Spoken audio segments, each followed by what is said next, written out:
Oi, gente, no vídeo de hoje a gente irá falar sobre o processo de rotomoldagem, que é um processo industrial de transformação de termoplásticos. Neste processo, obtém-se em peças técnicas simples ou com alto nível de complexidade a baixo custo, se comparadas aos processos de injeção, sopro e vácuo na transformação industrial de material termoplástico.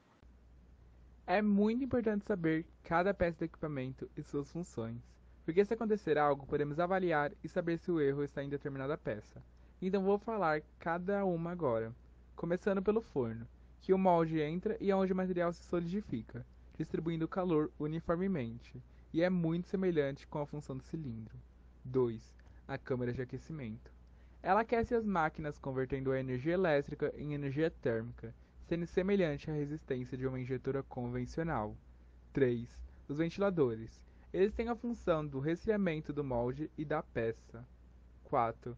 Eixos ou braços, que é o suporte e faz com que o molde gire em um determinado ângulo, com o objetivo de fazer eles entrar no forno. 5. Os moldes. Eles podem ser feitos de alumínio fundido ou usinados, ou de aço carbono ou inoxidável. Eles são ocos e são comandados pelos eixos e têm a função de dar formato para a peça. 6. O painel. Eles têm a função de fazer as configurações da máquina, como a rotação dos eixos, temperatura, que é essencial saber, e etc. 7. O motor. Ele transmite energia mecânica para a máquina.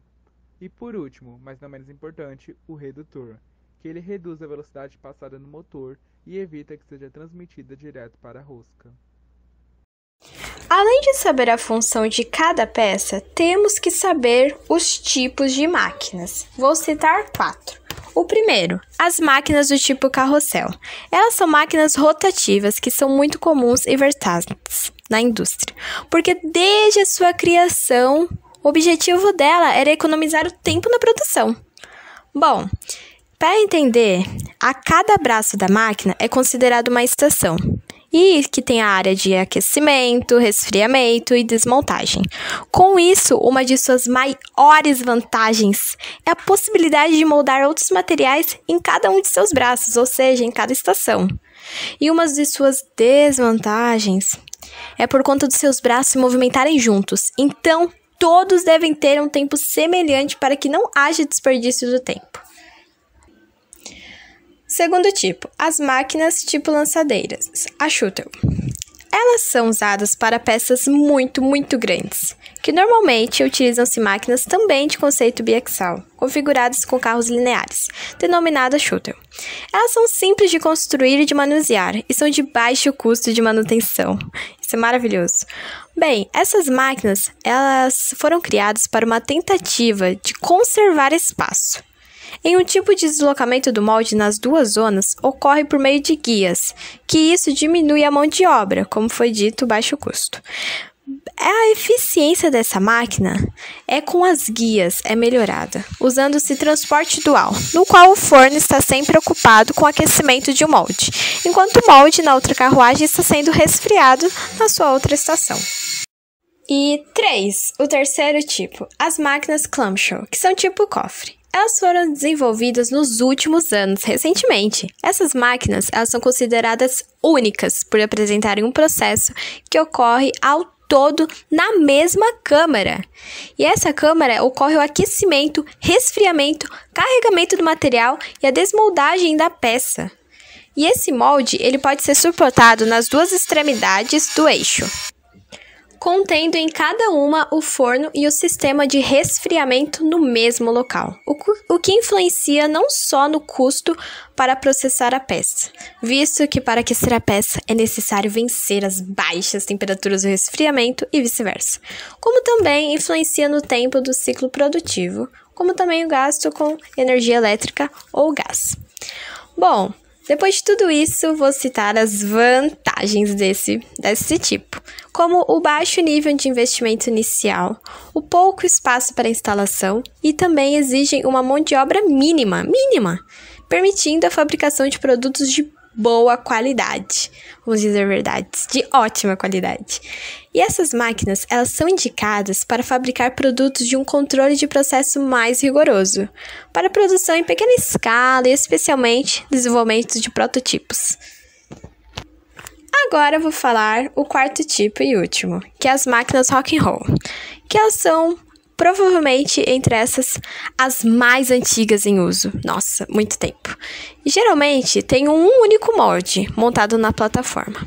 E a sua chama direita é um método eficaz para aquecimento dos moldes, sendo ainda hoje o método de aquecimento comum. Entretanto, equipamentos modernos também possuem o sistema de aquecimento indireto. Bom, os jatos de gás, eles podem afetar a taxa de aquecimento do molde. Portanto, os jatos devem estar a uma certa distância da superfície do molde, evitando pontos de calor. Ok, e onde é mais utilizadas essas máquinas? Elas são utilizadas para a produção de peças de grandes dimensões, mas para produções específicas. É quase impossível a produção de peças simples devido à falta de giro em 360 graus, sendo das maiores desvantagens. Portanto, esse processo é mais indicado para rotomoldar peças como caiaques, dutos e cones. O espaço ocupado pelo sistema de aquecimento dessa máquina é uma vantagem, porque resulta no aproveitamento do calor gerado, além da ótima movimentação do molde.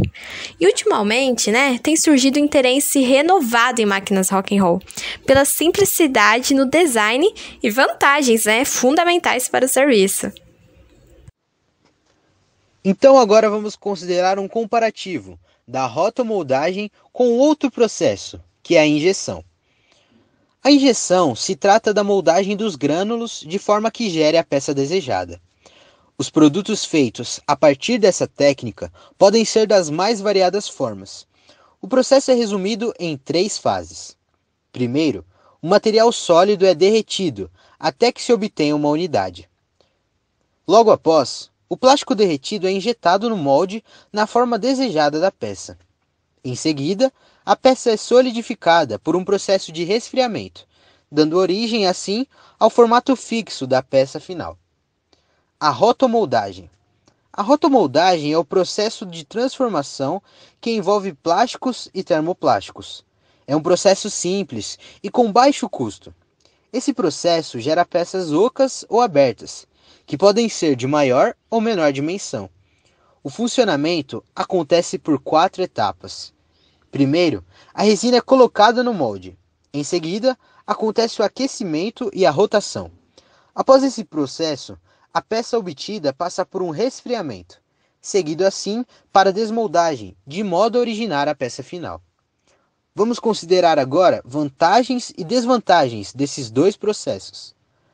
A injeção é indicada para a fabricação de peças pequenas e de grande demanda. Tem uma maior precisão com detalhes e um preço de molde mais caro. Já a rotomoldagem é indicada para a fabricação de peças grandes, com menor precisão de detalhes e um preço de molde mais barato. A injeção, na maioria dos casos, não é necessário o acabamento da peça, pois a peça já sai pronta. Tem uma capacidade limitada em tamanho de peça e um volume de produção de peças alto.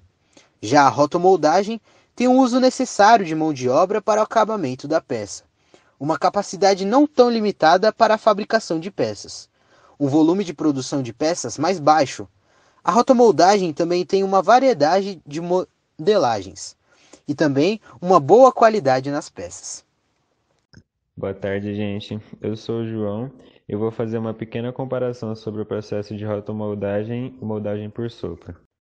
Os 2 processos são mais utilizados na produção de peças ocas, sendo mais utilizado na rotomoldagem os moldes de alumínio usinado e fundido.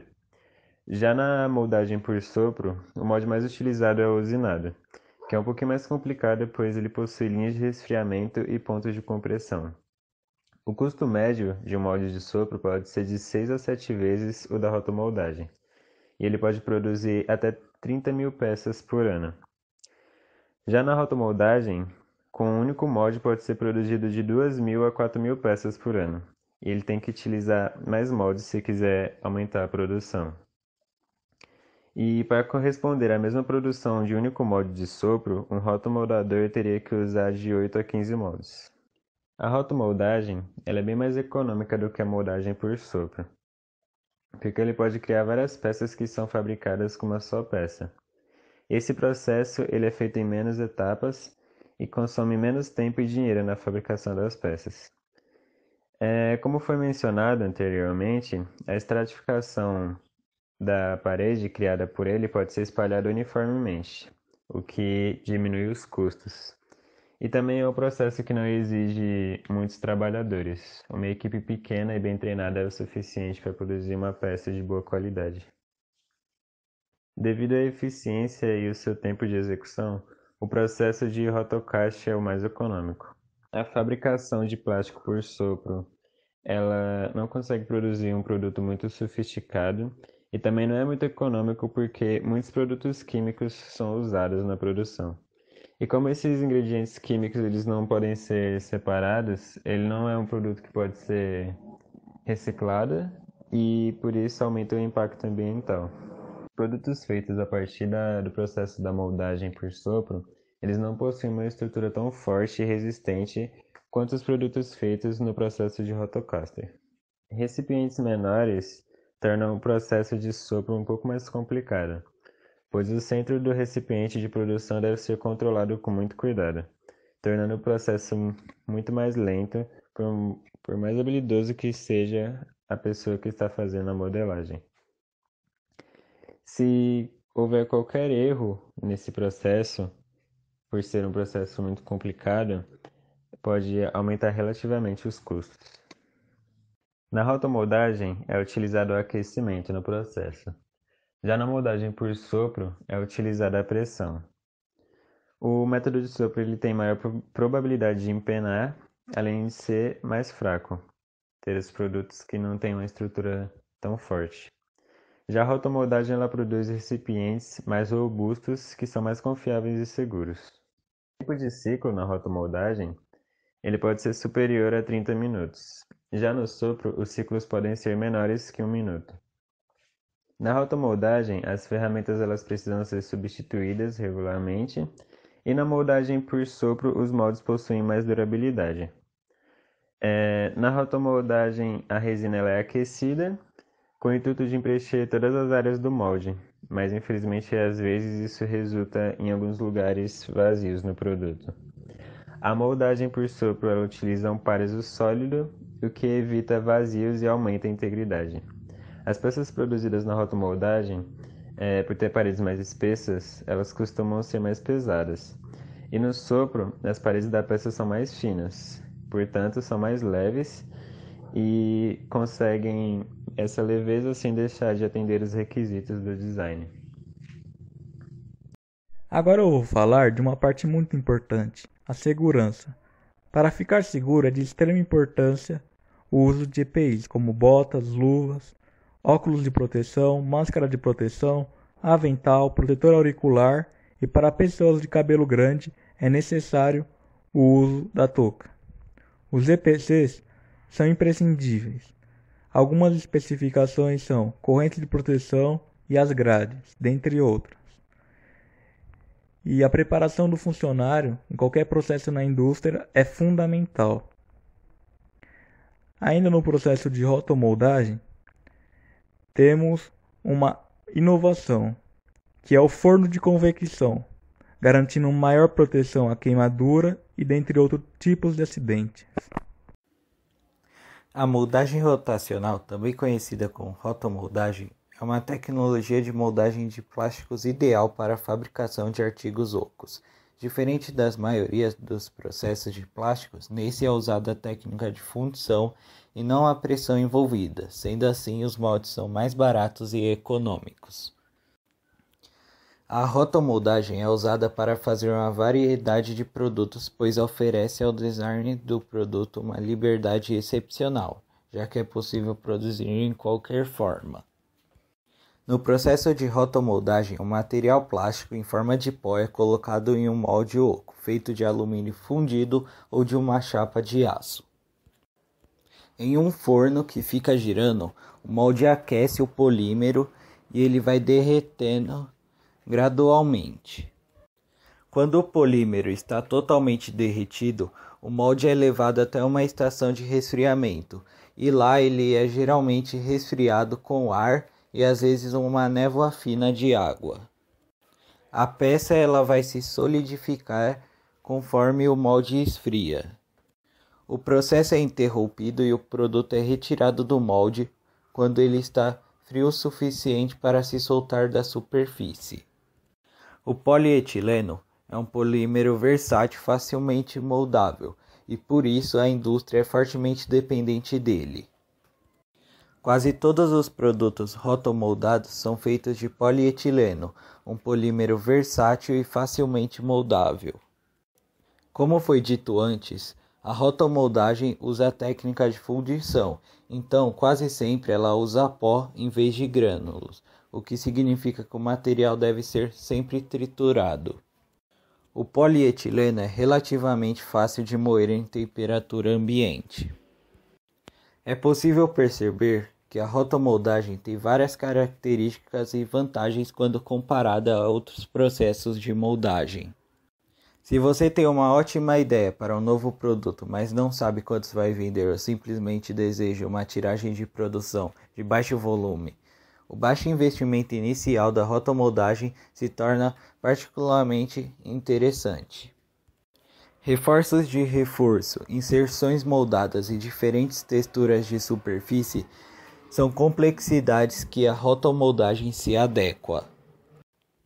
Segundo o professor Roy Crawford, não há dúvidas de que a indústria de rotomoldagem mudou e adaptou sua abordagem por meio de grandes avanços tecnológicos nas últimas décadas.